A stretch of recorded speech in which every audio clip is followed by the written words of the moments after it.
Abran sus Biblias en el libro de Eclesiastés, en el capítulo 3, allá en el Antiguo Testamento. Y vamos a mirar los versículos 1 al 15. Seguimos con esta serie que hemos comenzado basados en el libro de Eclesiastés, capítulo 3, versículos 1 al 15. Y el verso 1 comienza diciendo lo siguiente. Dice: todo tiene su tiempo, y todo lo que se quiere debajo del cielo tiene su hora. Tiempo de nacer y tiempo de morir. Tiempo de plantar y tiempo de arrancar lo plantado. Tiempo de matar y tiempo de curar. Tiempo de destruir y tiempo de edificar. Tiempo de llorar y tiempo de reír. Tiempo de endechar y tiempo de bailar. Tiempo de esparcir piedras y tiempo de juntar piedras. Tiempo de abrazar y tiempo de abstenerse de abrazar. Tiempo de buscar y tiempo de perder. Tiempo de guardar y tiempo de desechar. Tiempo de romper y tiempo de coser. Tiempo de callar y tiempo de hablar. Tiempo de amar y tiempo de aborrecer. Tiempo de guerra y tiempo de paz. ¿Qué aprovecho tiene el que trabaja de aquello en que se afana? He visto el trabajo que Dios ha dado a los hijos de los hombres para que se ocupen en él. Todo lo hizo hermoso a su tiempo y ha puesto eternidad en el corazón de ellos, sin que alcance el hombre a entender la obra que ha hecho Dios desde el principio hasta el fin. Yo he conocido que no hay para ellos cosa mejor que alegrarse y hacer bien en su vida, y también que es don de Dios que todo hombre coma y beba y goce el bien de toda su labor. He entendido que todo lo que Dios hace será prosperado. Sobre aquello no se añadirá, ni de ello se disminuirá. Y lo hace Dios para que delante de Él teman los hombres. Aquello que fue, ya es. Y lo que ha de ser, fue ya. Y Dios restaura lo que pasó.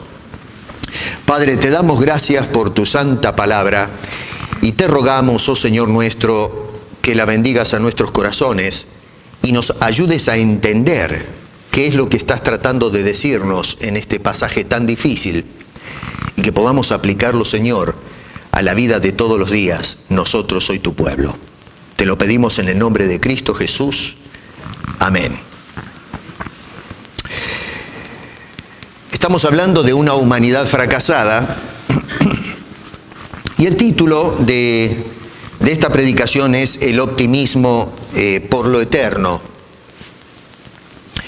Algunos han concluido desde, la predicación de púlpito, que de este pasaje lo que el escritor está tratando de decir es que el tiempo lo es todo, más o menos.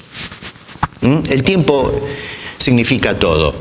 Hay un tiempo apropiado para cada cosa. Así es más o menos como nos han explicado, o se ha utilizado, especialmente los versículos 1 o 2, debo decir, 2 al 8, donde se hace esta secuencia de situaciones o circunstancias.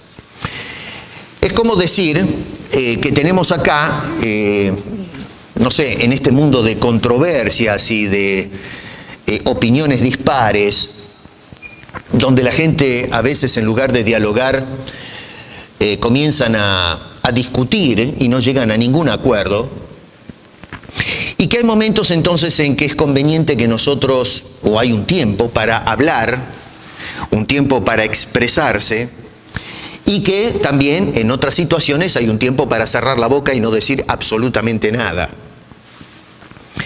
Hay en otros casos momentos en que debemos actuar, pero también hay otros tiempos u otros momentos que mejor es que nos quedemos quietos Y se usan pasajes bíblicos para respaldar todas esas cosas, ¿no es cierto? Pasajes paralelos, debo decir, ¿no?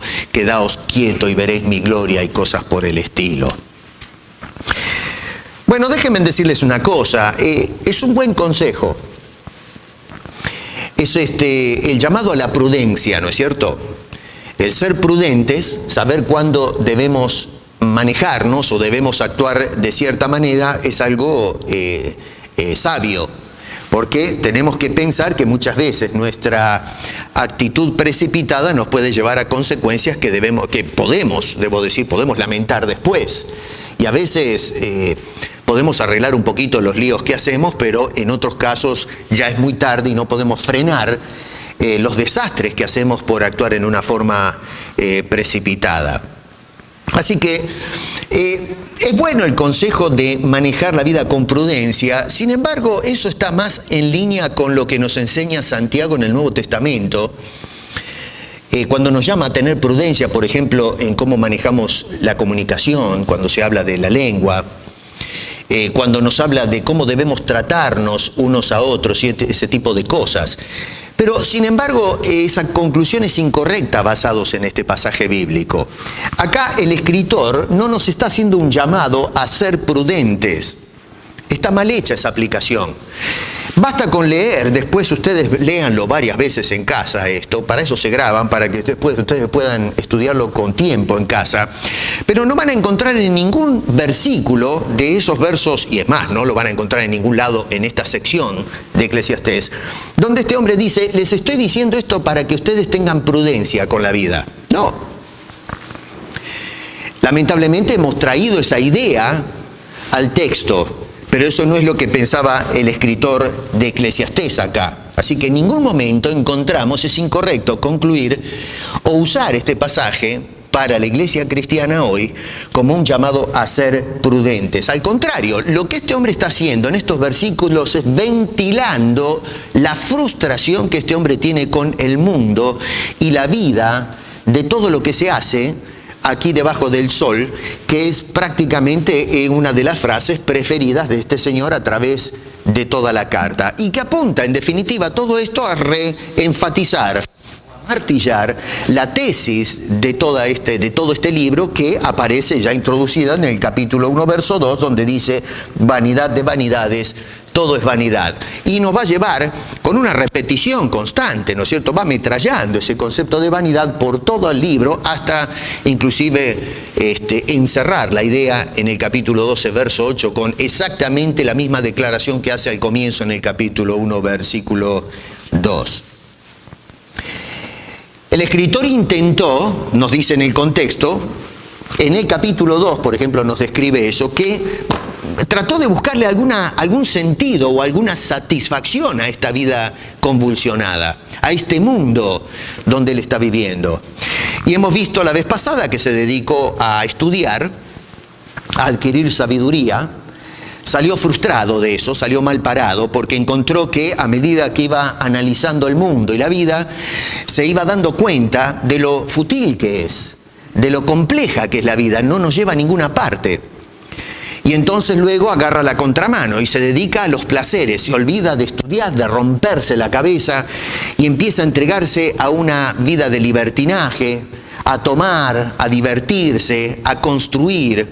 Y en definitiva va a concluir este señor, después de este experimento, que en realidad la sabiduría o el conocimiento es mejor, lo deja mejor parado que la ignorancia, la necedad.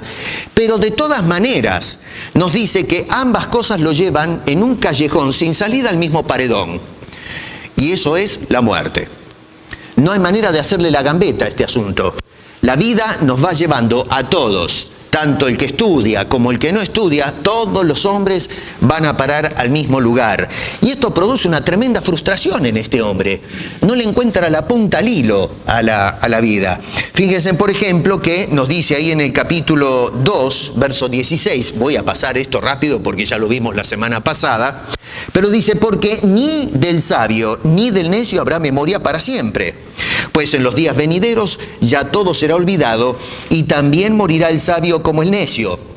Aborrecí por tanto la vida, porque la obra que se hace debajo del sol me era fastidiosa, etcétera, ¿no es cierto? Eso después, otra vez lo remito a lo que hemos visto la semana pasada. Así que esa es la conclusión a la que arribó este señor.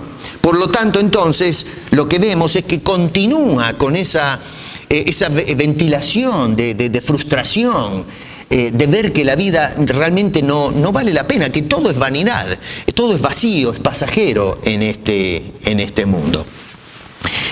La pregunta entonces es, bueno, fenómeno, pero a ver, si esto no es, en estos versículos que tenemos acá en el capítulo 3, no es un llamado a la prudencia, ¿de qué nos está hablando este señor entonces?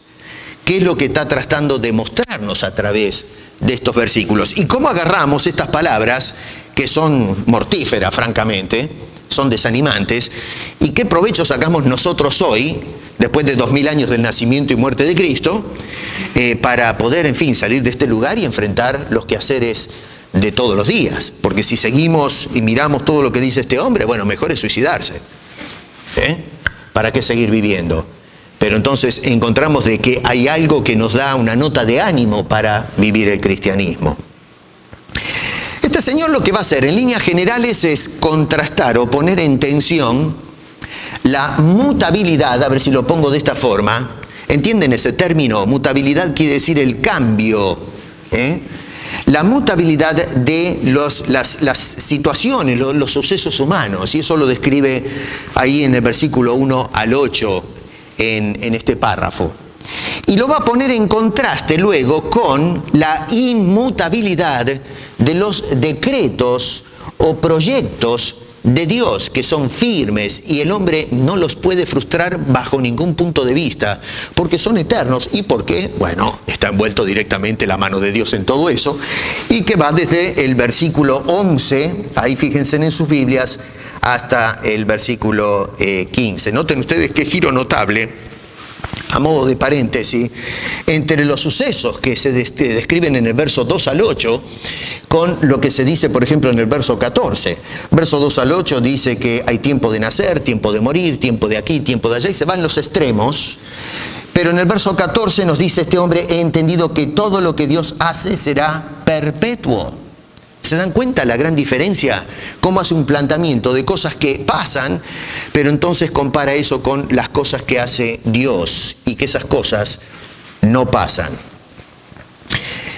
Acá tenemos que hacer un freno y tal vez remover algunos errores que cometemos cuando se trata de leer no solamente el libro de Eclesiastés, perdón, sino cualquier otro libro del Antiguo Testamento. Y tomen nota de lo que les voy a decir, porque es muy importante. Una de las cosas que tenemos acá es que no debemos cristianizar al autor. Tenemos una costumbre a veces, cuando se trata de hacer hermenéutica o de hacer la interpretación de las Escrituras, de meterle a los autores, en este caso el autor de Eclesiastés, que a mi juicio es Salomón. Ya les dije que voy a dejar ese debate, ¿no? Porque hay una gran discusión entre quién escribió esto. Pero queremos inyectarle la mente de Cristo a los autores, o quizás el pensar del apóstol Pablo, la teología del Nuevo Testamento. Y es cierto que el Antiguo Testamento va siendo explicado, va siendo sacado de la oscuridad en cuanto a interpretación y se hace más claro en el Nuevo Testamento, pero tenemos que tener cuidado de no cometer el fatal la falla del tiempo, ¿no? Anacronismo de meter las ideas del Nuevo Testamento en el Antiguo Testamento. Y por ejemplo, esto de decir que debemos ser prudentes es una enseñanza que encontramos en el Nuevo Testamento. Nosotros como cristianos somos llamados a ser prudentes, pero se la metemos en la idea del escritor de Eclesiastés, y este hombre en ningún momento está llamando a la gente a la prudencia, especialmente en esta sección. Ya veremos más adelante cuando él aconseja, al fin de cuentas, el todo del discurso es seguir a Dios y confiar a Dios. Eso lo veremos en su momento. Pero por ahora, en lo que va en el desarrollo, este hombre no nos está hablando de experiencias cristianas. Es más, la iglesia todavía no existe en este entonces. La otra cosa es que tenemos que cuidarnos en este texto de no traer nuestras propias conclusiones acerca de la vida, sino que lo que tenemos que tratar es de entender cuáles fueron las conclusiones del autor de la carta. Este hombre está observando la vida y todo lo que se hace debajo del sol, y lo que va a tratar ahora es de expresar, y vuelvo a repetir esto, a ventilar la frustración, porque se da cuenta que la vida es un asunto que se va y no le sacamos mucho provecho que digamos. Entonces encontramos que este señor nos está dando una idea. Después de haber estudiado la vida nos da su opinión acerca de eso, y lo que tenemos es que intentar entender a qué conclusión llegó el hombre para luego entonces entender qué podemos hacer con eso. ¿Me siguen? La tercera cosa es que tenemos que mantener presente que este hombre ve al mundo en una forma pesimista, porque está viendo un mundo caído. Este no es el mundo prístino, ¿no es cierto?, del Génesis capítulo 1 y 2. No estamos viendo al jardín del Edén, donde el hombre tenía una vida preciosa en la presencia de Dios.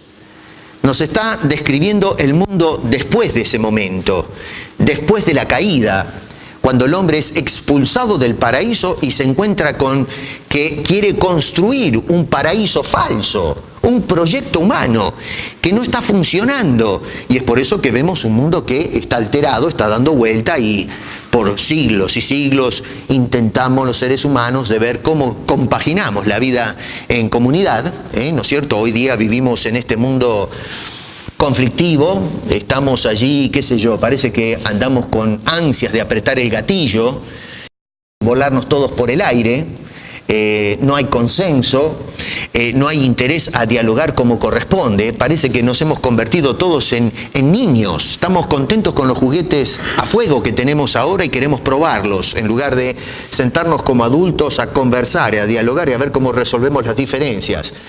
Y entonces nos damos cuenta que por más que intentamos construir un paraíso idílico, un lugar hermoso para disfrutar todos, lo que estamos haciendo es arruinando las cosas. Nos va mal, nos va muy mal.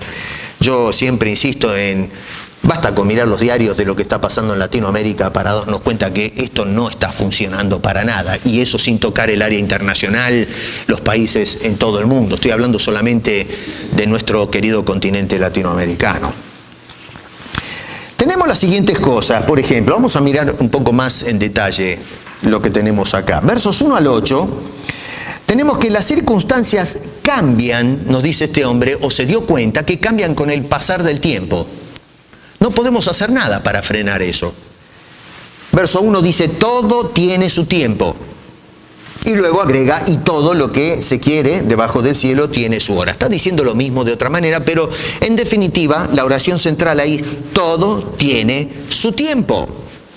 El resto de lo que va a decir desde el verso 2, ahí fíjense en sus Biblias, al verso 8, es simplemente usar una serie de ejemplos, uno tras del otro, para decir sencillamente lo que plantea o introduce en el verso 1. O sea que, a ver, si lo pongo de esta manera, ¿qué es lo que quiere decir este hombre cuando dice tiempo de nacer, tiempo de morir, tiempo de plantar, etcétera, etcétera, hasta el final? ¿Qué es lo que este hombre está queriendo decir? No le metas interpretación, te la da el autor.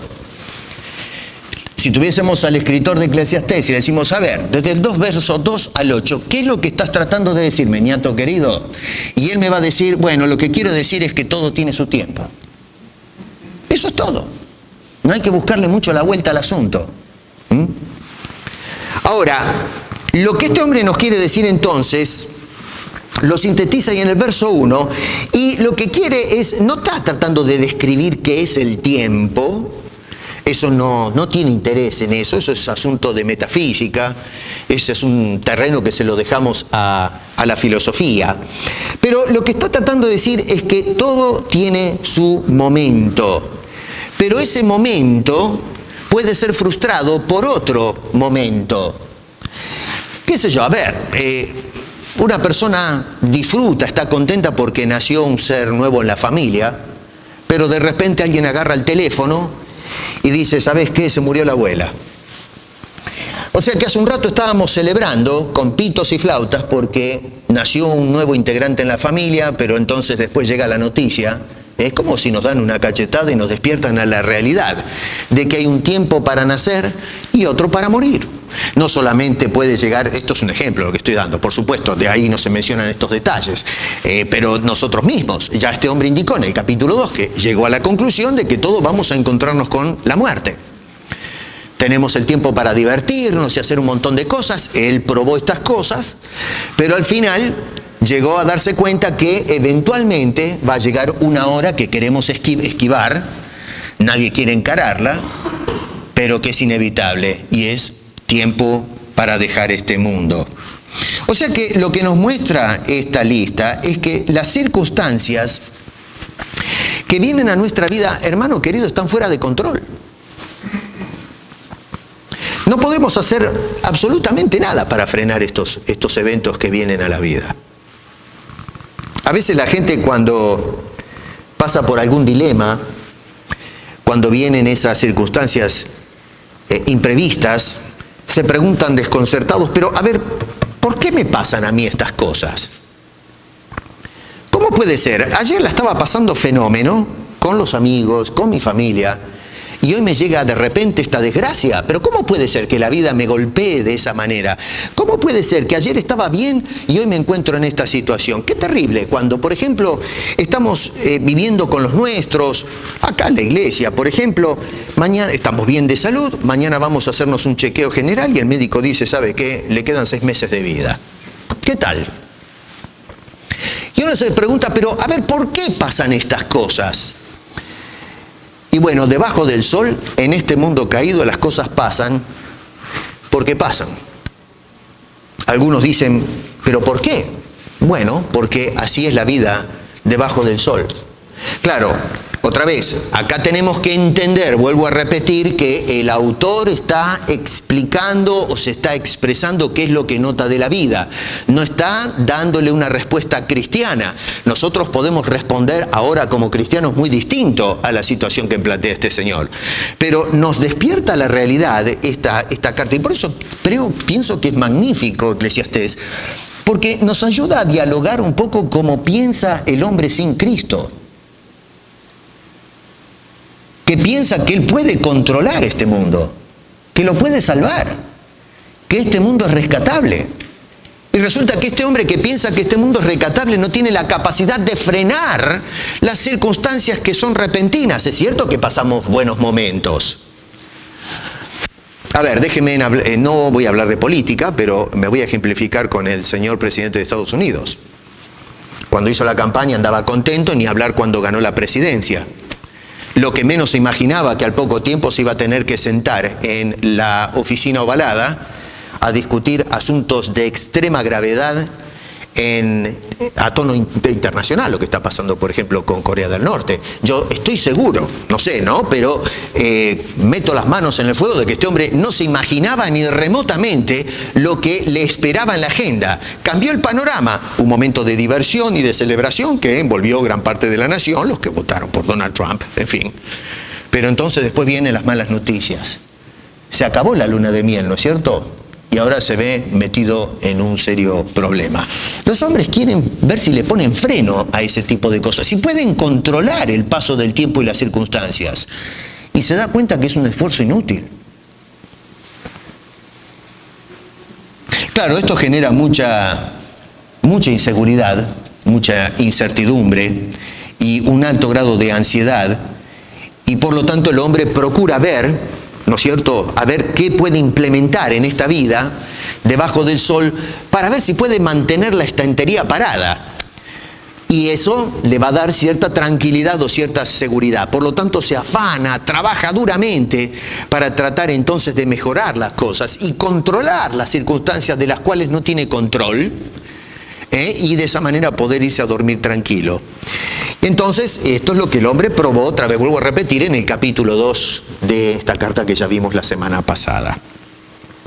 Pero entonces llegamos al segundo punto, que es la conclusión a donde arriba o a donde nos quiere llevar el Señor. En el versículo 9 nos va a hablar que es inútil el afán del hombre por tener el control total de las circunstancias. Dice este hombre que hay tiempo para esto, hay tiempo para aquello, las cosas pasan, y entonces el hombre se pone a trabajar y pregunta esto, dice, ¿qué provecho tiene el que trabaja de aquello en que se afana? Ahora, ¿para qué trabaja el hombre en este contexto? ¿Para qué se afana el hombre trabajando? Bueno, para controlar el paso del tiempo y las circunstancias que acaba de enlistar en los primeros versículos. Otra vez, tratemos de seguir la idea del contexto.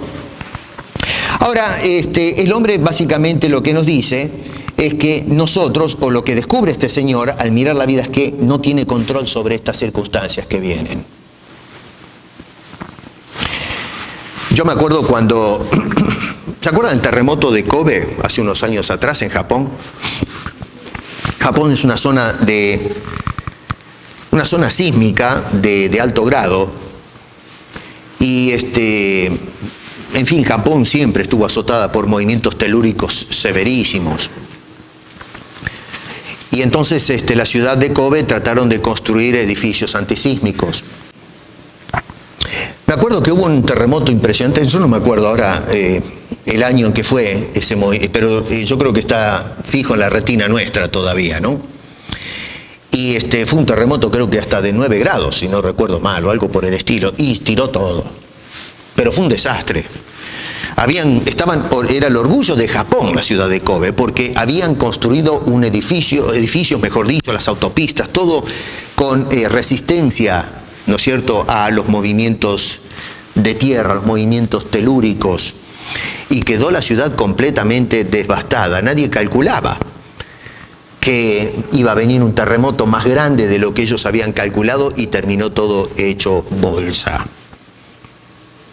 Si nosotros a veces intentamos frenar, ponerle un pare a las circunstancias, pero de repente esas circunstancias vienen y son trágicas.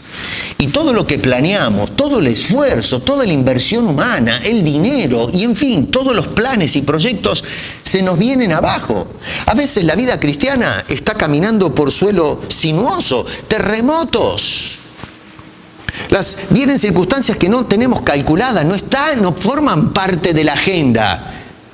Y por eso es que a veces vivimos trabajando y rompiéndonos el alma y perdiendo el tiempo en ver si podemos construir una salvaguarda, algún tipo de cosa que pueda darme cierta seguridad para controlar lo imprevisto. Bueno, este hombre se dio cuenta que es inútil. Hay dos palabras claves que llaman la atención y que resaltan. Una es trabajo y la otra es afán.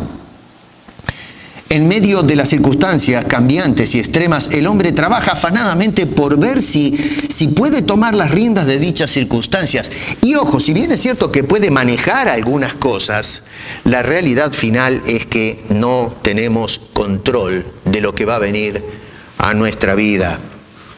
No podemos parar el tiempo, aunque muchos tratan, No podemos parar el tiempo y no podemos parar las circunstancias. Lo que mañana tiene que venir, no lo puedes parar. Va a venir de todas maneras. Así que trabajamos para ordenar nuestras vidas, para tener algún tipo de seguridad, nos afanamos y al final todo es inútil. Lo que tiene que venir, hermano querido, va a venir de todas maneras. Por eso este hombre, cuando hace esta pregunta, es una pregunta retórica, porque dice, ¿qué provecho tiene el que trabaja de aquello en que se afana? La respuesta es obvia. Dice, lo que quiere es llegarnos a la conclusión a la que llegó este hombre. Ningún provecho. No sacamos absolutamente nada. ¿Por qué no sacamos provecho? Le podemos preguntar a este señor. ¿Cómo es posible que el hombre trabaja, gasta tiempo en esto, invierte? Pero ¿por qué no saca provecho de esto? Bueno, verso 1, porque todo tiene su tiempo. ¿Se dan cuenta? Jesús entendió este problema. Estaba diciendo, Jesucristo se paró a hablar a la gente y nos dice Mateo en el capítulo 6, en el Sermón del Monte, que miraba a las multitudes, miraba a la gente y notaba la ansiedad, la preocupación que la gente tenía por cómo hacerle frente a la vida.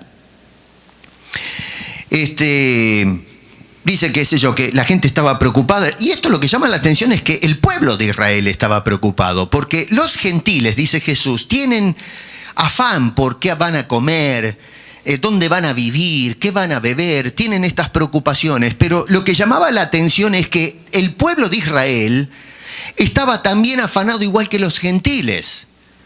¿Y por qué esto es extraño? Bueno, porque el pueblo de Israel había sido enseñado desde sus mismas raíces que tenían que confiar en un Dios de providencia. Y Jesús, ¿qué es lo que está mirando? Está mirando que no solo los gentiles, pero el pueblo de Israel a quien le está predicando también están afanados. Y el Señor notó esto y lo que les está diciendo es: no se preocupen ustedes por las cosas de la vida, porque Dios va a proveer. Ahora déjenme hacer un paréntesis acá. Tenemos que tener mucho cuidado, porque uno puede concluir que, bueno, despreocuparse quiere decir tirar la chancleta y vivir como un ciruja. Cuidado, hay 3 escuelas muy populares en los tiempos de Jesús. Los estoicos, los epicúreos y los cínicos. Los estoicos encontraron un terreno muy fértil en la cultura romana. Y los cínicos era un grupo de personas. La palabra cínico más o menos quiere decir un perro, la vida de perro. Y los cínicos creían que las preocupaciones por el mundo generaban una tremenda ansiedad. Por lo tanto, había que abandonar todas las cosas que hace el hombre en sociedad para no tener ansiedades. Y entonces, ¿qué hacían los cínicos? Vivían roñosos, en la calle, no tenían casa propia, vivían haciendo sus necesidades en la calle. La gente los despreciaba porque de esa manera no tenían ambiciones y entonces vivían tranquilos, igual que como los perros. Por eso se les llaman cínicos. Los perros vieron que van por la calle sin ningún tipo de preocupaciones. No, bueno, momento. Cuando Jesús dice no se preocupen qué habéis de comer, qué habéis de vestir, atención con esto. Jesús no estaba loco, no nos estaba diciendo que vivamos como un cínico, una vida de perros, despreocupada. No, tenemos que ser responsables. Lo que estaba diciendo es que confiemos que Dios va a proveer para nuestras necesidades. Pero otra vez, miremos el contexto. Jesús le está diciendo esto porque ve un problema en la gente, y es que tienen un afán de cómo vamos a hacerle frente a la vida. Y es por eso que el Señor Jesucristo dice: por tanto os digo, no os afanéis por vuestra vida, que habéis de comer o que habéis de beber, ni por vuestro cuerpo, que habéis de vestir. ¿No es la vida más que todas estas cosas? Más adelante Jesús dice: si buscáis primeramente el reino de Dios y su justicia, Dios es el que se va a encargar de resolver esas necesidades que aparecen en la vida. Y noten que termina diciendo: no os afanéis por el día de mañana, porque el día del mañana traerá su afán. Basta cada día su propio mal. Noten que Jesucristo reconoce el paso del tiempo y las circunstancias negativas. Porque otra vez dice: no os afanéis, porque el día de mañana traerá su afán. El día de mañana va a traer sus preocupaciones. Así que no te adelantes, confía en Dios. Jesús nunca prometió que cuando aceptamos el Evangelio se acaban los problemas. Yo no sé, hoy, esto es una protesta que hago constantemente, se le enseña a la gente que si tú vienes a Cristo paras de sufrir. A pocas palabras, buenos entendedores, ¿no? Tú vienes acá a la iglesia y acá te resolvemos todos los problemas. Tienes ataque de caspa, te lo curamos. Se te cayó la uña, te la ponemos de nuevo. Tenés el diente picado, acá te lo encoronamos. Y con oro, y oro caro. Y qué sé yo, ¿estás pobre? Acá te damos plata. No le dan plata, le dan palabra, grupo. Y en fin, una cantidad de cosas que como que si venimos a los pies de Cristo se te terminan los problemas. Jesús nunca, jamás dijo semejante cosa.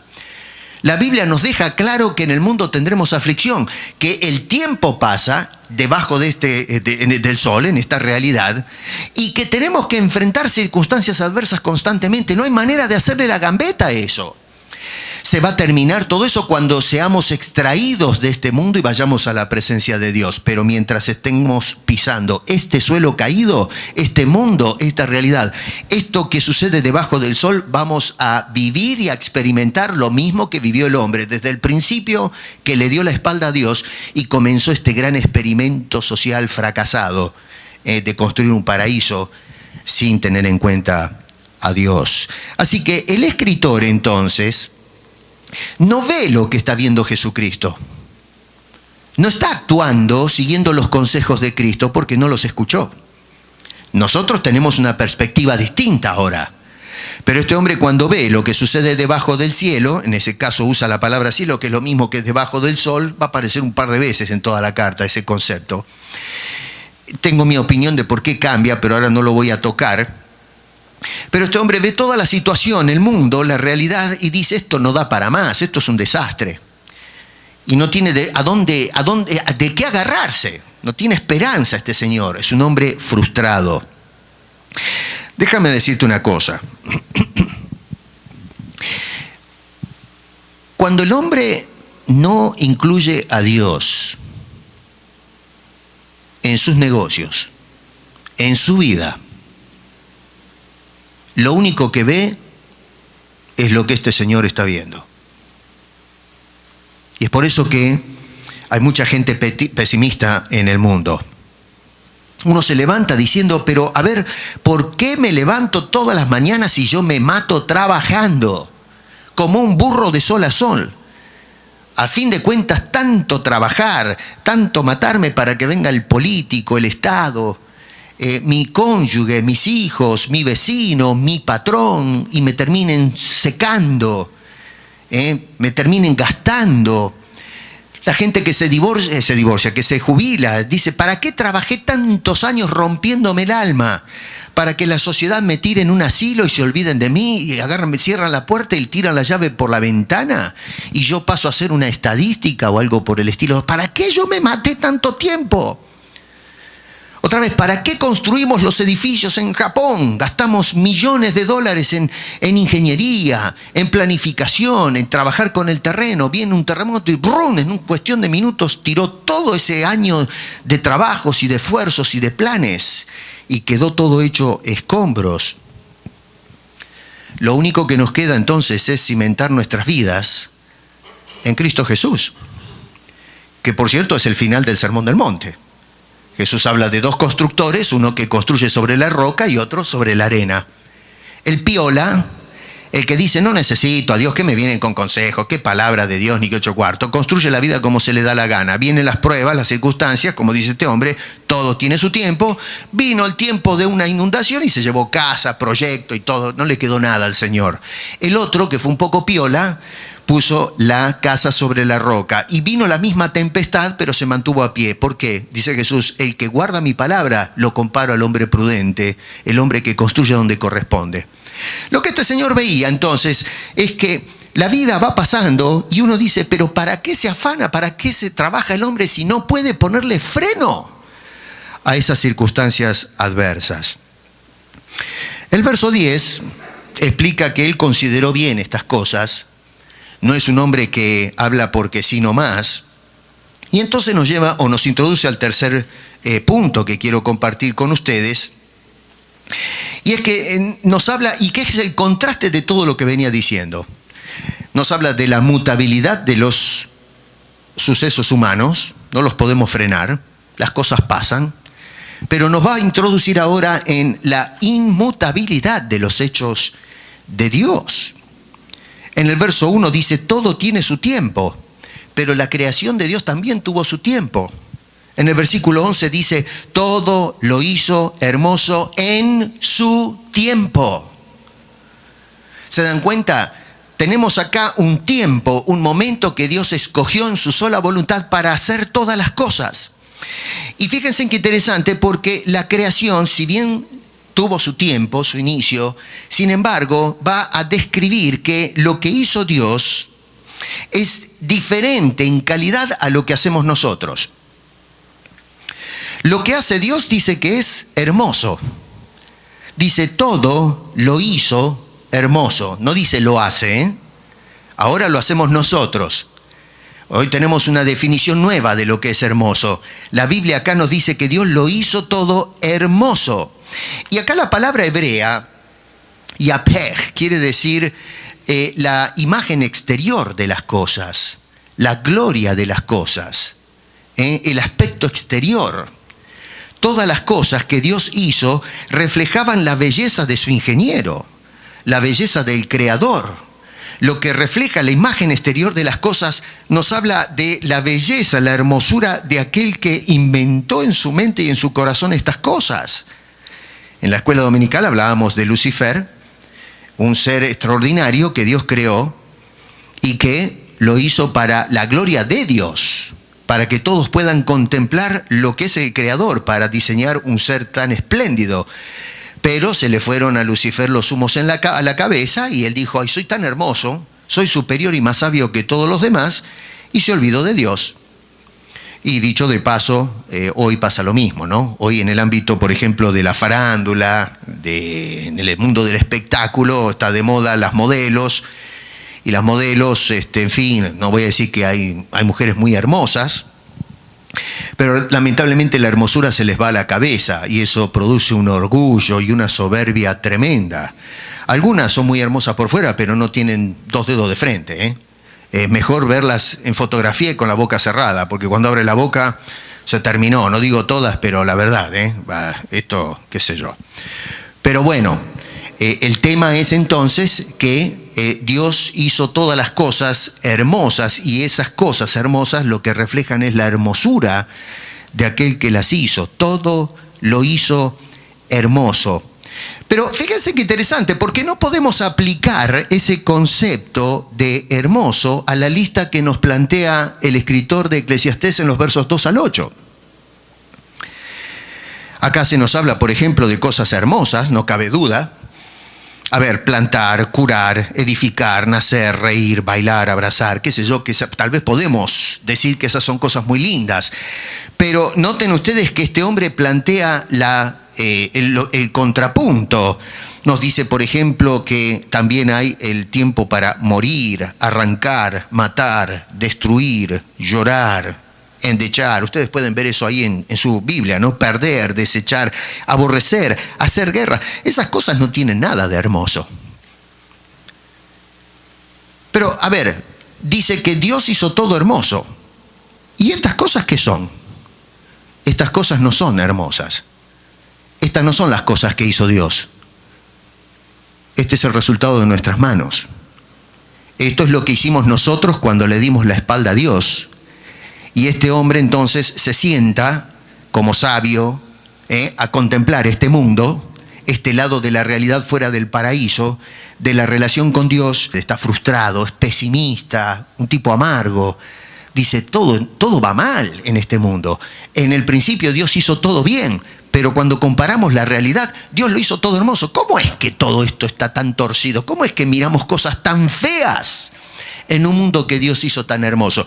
Bueno, justamente porque le dimos la espalda a Dios y salimos como enloquecidos a este mundo para llevar adelante un proyecto que se nos sugirió en el paraíso. La serpiente nos metió esa idea y nos está saliendo, mi querido amigo y hermano, todo mal. Y es por eso que nuestra vida es un desastre, nuestros hogares son un desastre, nuestras políticas son un desastre, nuestras economías son un desastre. Este mundo no lo arregla absolutamente nadie, ningún ser humano, ningún mortal va a poder cambiar este fracaso, este experimento social, moviendo los tornillos a su antojo.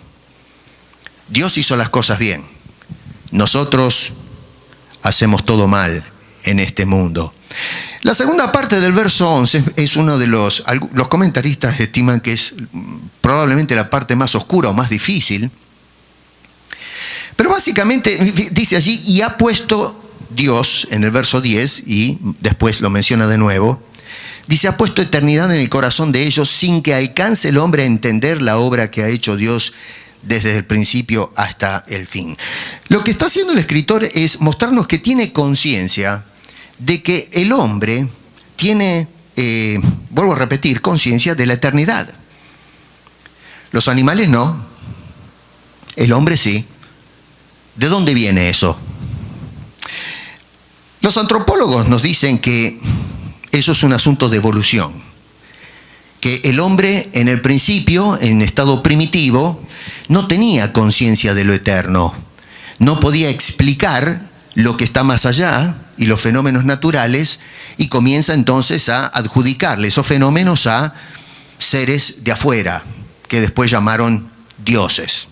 Y entonces nos van planteando, ¿no es cierto?, que el hombre es un pedazo de bruto, que no entiende nada, y que a medida que fue evolucionando el hombre y fue pensando, va evolucionando también su manera de pensar y hacer conclusiones, comienza entonces a adjudicarle a ciertos seres fuera de él el orden de las cosas. Y entonces luego comienza a especular acerca de lo eterno.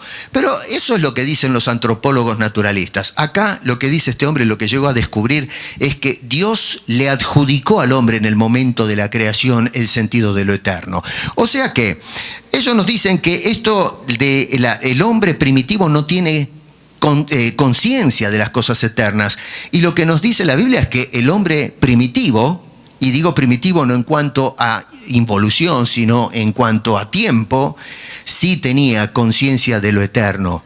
Es más, no podemos llegar a considerar o abrazar las cosas del eterno si Dios no nos hubiese puesto la capacidad de concebir estas cosas. Y esto es lo que este hombre entendió. Entendió que Dios le puso en el corazón el concepto de lo eterno, pero lo que encuentra y le frustra es que a pesar de que tiene conciencia de lo eterno, no tiene la respuesta a todas las inquietudes. Dios hizo todas las cosas, yo tengo conciencia de la eternidad, pero tengo un montón de preguntas. Por ejemplo, ¿por qué Dios hizo todo bien? ¿Por qué suceden estas cosas? Y no puede captar esas cosas. El hombre se frustra, no tiene respuesta. Nosotros a veces en el campo de la teología entendemos el concepto de la eternidad, pero hay muchas cosas que no podemos penetrar, porque son misterios de Dios. No podemos abarcar el todo de Dios. Nunca lo vamos a poder hacer. Hay quienes están esperanzados que cuando vayamos al cielo vamos a conocer todo. No, no vas a conocer todo. Dios es infinito. Y nosotros siempre vamos a ser seres finitos. El día que mi mente llegue a ser infinita como la de Dios, hacemos lo que nos prometió la serpiente, seres como Dios. Y eso nunca va a suceder. Eso es teológicamente incorrecto. Nunca podremos abarcar lo infinito. Y esto es lo que para mí, en lo personal, me resulta emocionante y fascinante el cielo. Porque una de las cosas que vamos a experimentar no es solamente el ver la gloria de Dios, sino que va a ser un colegio donde vamos a aprender y a apreciar la magnitud de la grandeza de Dios en un grado sin límites. No nos vamos a aburrir en el cielo. No vamos a estar todo el tiempo flotando en una nube tocando la lira. Eso sí que sería aburrido. No, vamos a estar constantemente aprendiendo la grandeza de ese Dios. Porque Dios es un ser infinito. Noten el concepto de tiempo dentro del tiempo. Nos habla de un tiempo que es el tiempo de Dios. Y luego se mete dentro de ese tiempo nuestros tiempos, el tiempo de nuestros negocios. Los tiempos nuestros no sirven para nada. Todo lo que hacemos en ese tiempo es un desastre. Pero el tiempo de Dios, lo que Dios planificó y lleva a cabo, eso está sólido. Eso no lo mueve absolutamente nadie. Dice allí que la obra que ha hecho Dios desde el principio hasta el fin, mientras que durante este lapso tenemos esa obra que hizo Dios del principio al fin. Dentro de ese lapso tenemos, versículos 2 al 8, las cosas que nos tocan a nosotros. Esto rebasa la capacidad para meterse, por parte del hombre, ¿no?, meterse en ese programa eterno. Y siendo que entonces el hombre no puede penetrar en esos misterios de los tiempos de Dios, ¿qué queda por hacer entonces? Versos 2 y 13 dice: yo he conocido que no hay para ellos cosa mejor que esto. Dice: alegrarse y hacer bien en su vida, y también que es don de Dios que todo hombre coma y beba y goce el bien de toda su labor. Y luego agrega esto, dice: entendido que todo lo que Dios hace será perpetuo, sobre aquello no se añadirá, ni de ello se disminuirá, y lo hace Dios para que delante de él teman los hombres. Aquello que fue ya es, y lo que ha de ser fue ya, y Dios restaura lo que pasó. Básicamente lo que está diciendo es: nadie va a poder frustrar los planes de Dios. Hay tiempo para todo, y en cuanto al tiempo de Dios, nadie, absolutamente ninguna criatura, puede frustrar esos propósitos. Así que podemos hacer, ya para ir cerrando, algunas conclusiones acá, ¿no es cierto? 1. Lo que el hombre hace es temporal. Si nos metemos en las retinas de este señor que está mirando al mundo, ¿qué ve? Que lo que los hombres hacen debajo del sol pasa, es temporal. 2, lo que el hombre hace está sujeto a revisión y a cambio. Yo hago una cosa y viene otro después y dice no me gusta y lo cambia.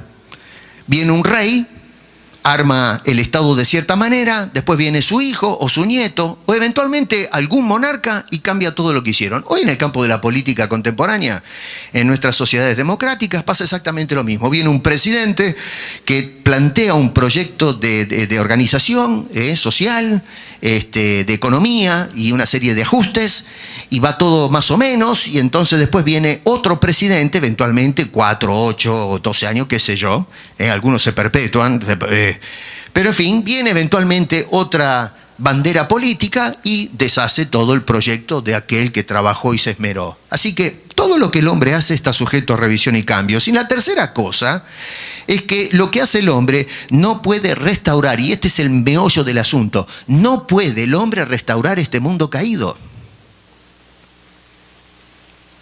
Nosotros miramos hoy en el siglo XXI, la sociedad está hecha un desastre. Nuestros hogares se vienen abajo. Nuestras políticas no funcionan. Ya, ¿cuánto más tenemos que ver para darnos cuenta que las promesas que nos hicieron nuestros dirigentes no sirven para nada? Nos venden el oro y el moro, es puro humo. Siempre seguimos en la misma cosa. Más ricos, más pobres, la distancia que los separa entre los dos cada vez se hace más abismal, las injusticias están por todos lados, la gente tiene más ganas de volarse por el aire que de tener consenso, en fin, está todo mal, incluso en la salud pública, la educación de nuestros hijos se fue para cualquier lado y le enseñamos a los chicos acerca del sexo en lugar de sexualidad, cómo usar un condón. Dígame, yo mando a mis hijos o a mis nietos, los mando al colegio para que le enseñen a usar un preservativo en lugar de aprender ecuación, aprender historia. Esa es la educación que... Eso nos muestra que el mundo va para cualquier lado. El hombre, por más que trabaje, no puede cambiar este mundo y que va, como ya indiqué, nos dice Pedro, a la destrucción. Lo peor de todo es que no podemos cambiar nuestra naturaleza. Los psicólogos tienen mucho de qué hablar, Ellos nos arreglan todos los problemas y que la solución está dentro nuestro. No. Hoy tenemos más locos que nunca, empezando por los profesionales, que nos quieren vender el cuento de que usted y yo podemos cambiar nuestra naturaleza. Este mundo no tiene arreglo porque el ser humano no tiene arreglo. Este mundo está mal construido porque el ser humano, no es que el ser humano está mal construido, está bien construido, pero lo arruinamos nosotros cuando le dimos la espalda a Dios. Así que todo lo que el hombre hace tiene una etiqueta de negativo.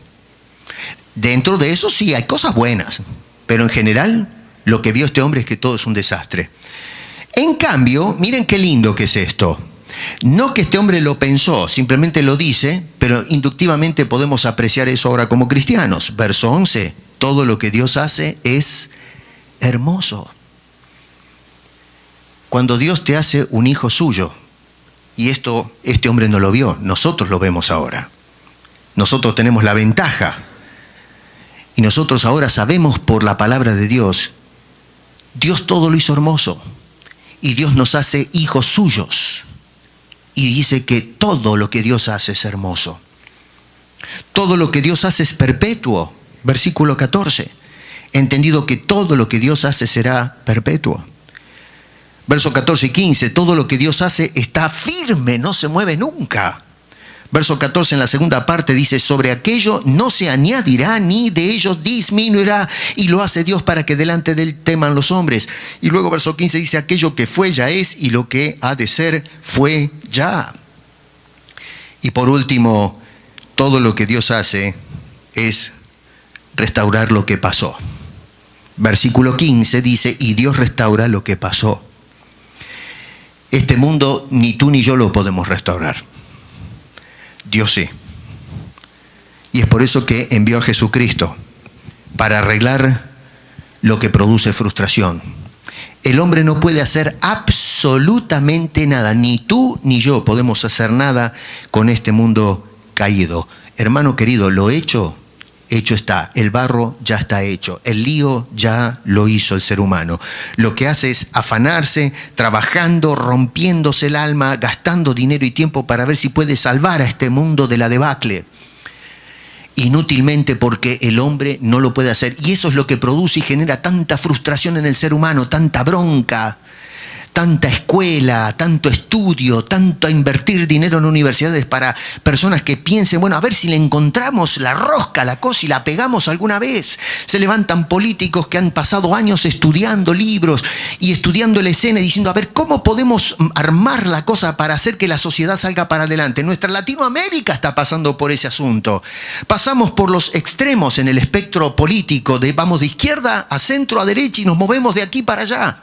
Y no salimos de ese embrollo, miramos la situación social de nuestro continente, decimos, salen estos hombres que algunos son sinceros, dicen, a ver, ¿cómo hacemos para arreglar la cosa? Y tratan, y se rompen el alma, y mueven a las multitudes, y seguimos exactamente la misma cosa, con pobres, con injusticias, con desocupados, con desempleo, etcétera, etcétera. En el ámbito religioso la misma, peleamos en teología, quién es salvo, quién no es salvo, cuál es la iglesia más grande, la iglesia más chica, cuál es la denominación, y nos matamos, y nos comemos, y nos reventamos. Y es porque el hombre quiere salvar lo que no es salvable. Usted no puede salvar nada. Y no nos podemos salvar a nosotros mismos, que es peor todavía. Entonces, lo único que nos queda a nosotros es hacer lo que nunca debemos de haber hecho: dejar a Dios. Debemos volver a Dios. Debemos ir para atrás otra vez. El hombre salió del Edén, lo echaron, ¿no? Pero el hombre, antes de que lo echaran, ya salió del Edén con su decisión. Dios, tú no me interesas más. Yo voy a lanzarme en un proyecto que me han sugerido. Y ahí va el hombre, en ese derrotero. Lo que nos queda ahora es pegar la vuelta y volver otra vez a la presencia de Dios. El único que nos puede ofrecer salvación y seguridad. Todo lo que Dios haga en y con nuestras vidas va a tener éxito. Así que no tenemos acá entonces, hermano querido, un llamado a la prudencia. Acá lo que tenemos es una panorámica negativa, pesimista del mundo sin Cristo. Y lo que nosotros podemos entonces ahora, este hombre se quedó en ascuas, no pudo ver a Cristo, pero nosotros sí, nosotros tenemos la ventaja. Este nos describe cómo ve el mundo, y nosotros ahora podemos descansar en alguien que es nuestro Señor y Salvador, que sí puede cambiar las cosas. Es por eso que Jesús entendió el sentir del ser humano frustrado y pesimista, y dice a ese hombre: venid a mí todos los que estáis trabajados y cargados, y yo os haré descansar.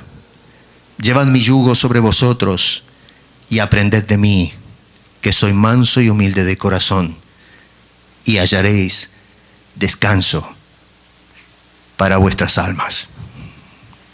Padre Celestial,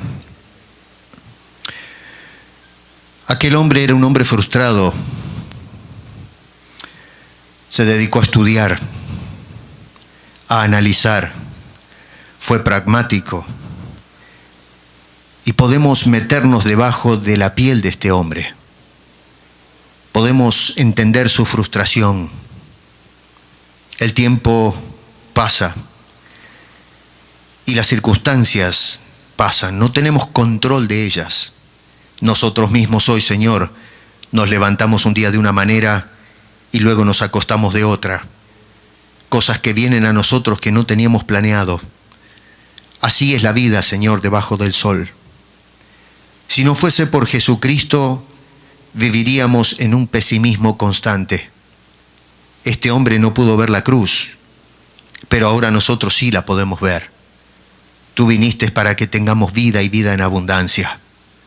Señor, te damos gracias por la salvación. Te damos gracias por restaurar nuestra naturaleza arruinada. Gracias por restablecernos, por salvarnos, por darnos vida eterna. Y ahora, Señor, si bien es cierto que no prometes que no van a venir problemas, sino que al contrario van a venir, vamos con tu compañía. Nos ayudas a navegar por océanos turbulentos. Gracias, Señor.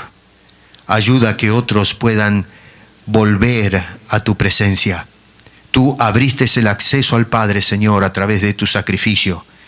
Te ruego que las almas que se apartaron y aquellos que están lejos, que no te han recibido como Salvador y Señor, puedan escuchar el llamado tuyo y puedan ir otra vez a tu presencia. Y a nosotros que te conocemos, ayúdanos a confiar, Señor, porque hay tiempo para todo. Hay tiempo para sufrir, hay tiempo para gozar y todo lo que va en el medio. Pero contigo, Señor, todos son buenos tiempos. A ti te damos la gloria y la honra en el nombre precioso de Cristo Jesús. Amén.